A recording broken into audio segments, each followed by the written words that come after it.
Love is a wonderful thing. It's a choice to put emotion and time into something or someone that you deem worth giving that time to. When it comes to people, it can get complicated, as sometimes we love very hard.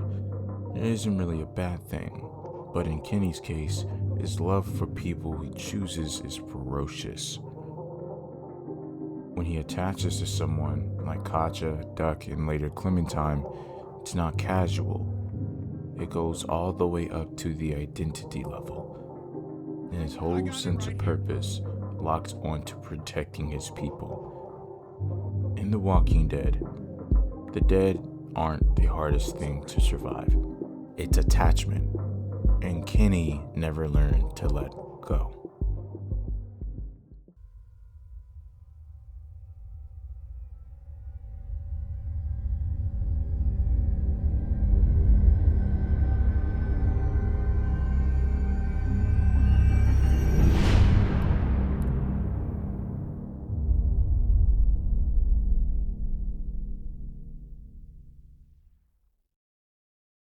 Kenny wasn't a fighter, a leader, or a survivor by any means. He was a family man, a provider, and someone whose identity was built around the people that he came home to. He worked, he fished, he joked. Although he was not emotionally articulate, he was a stable man. All he had to do was be a dad and be a husband. He doesn't diversify his sense of self. There is no emotional redundancy whatsoever. This makes it to where Kenny doesn't have to be a family man. This makes it to where Kenny doesn't have a family. He is his family. Love without tools is a liability. This may be confusing to some people, but what this isn't a weapon or survival skills. There are emotional skills. This is included but not limited to emotional regulation, the ability to let go, trust others to help, accept loss without turning it into rage, and knowing when protection becomes control. If you play the game, you understand why I mention these skills in particular. Kenny never learned these skills before the outbreak because he didn't need them. There's a lot of things that he didn't learn, and honestly, you would expect that in an apocalypse, something like this wouldn't have happened. Hey, Lee, you know how to pick a lock, right? No, why would you say that? Well, you're, urban?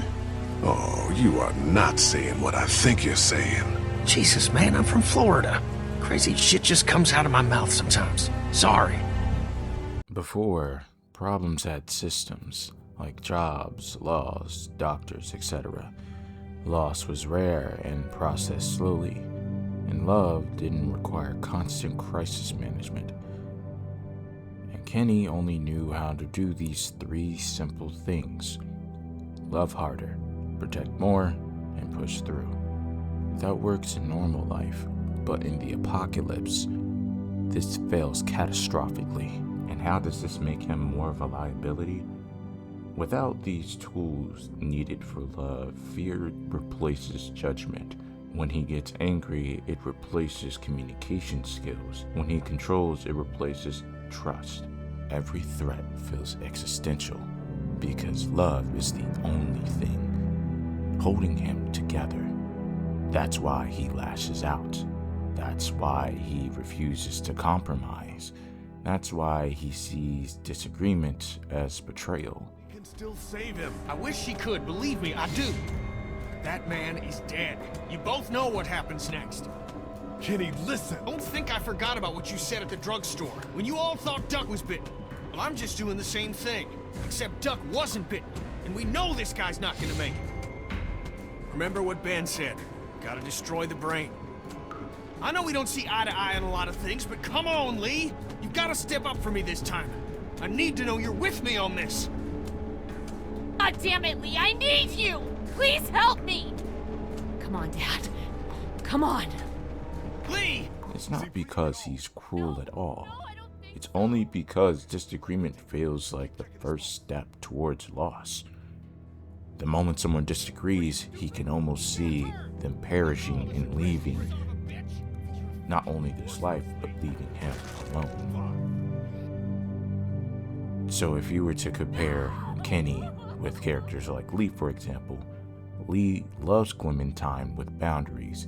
He teaches her independence, not dependence, and he accepts that he won't always be there.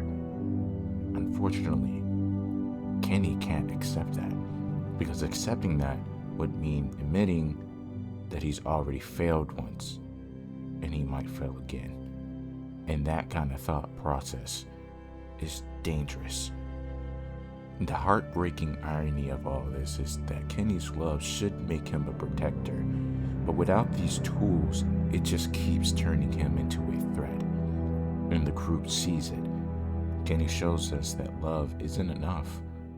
Love needs these tools, or it becomes fear in disguise. With each loss, Kenny starts to lose it. Duck made him go into shock.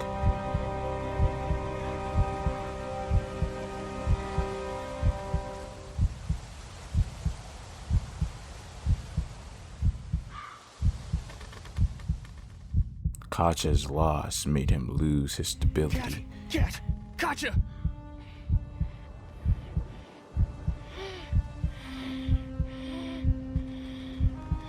Why? Cat? Honey? Oh, fucking God. And Sarita caused emotional desperation.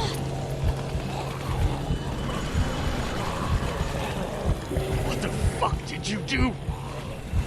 What the hell is going on? Why? Why? She was going to turn. I couldn't let that happen. Kenny! Damn it!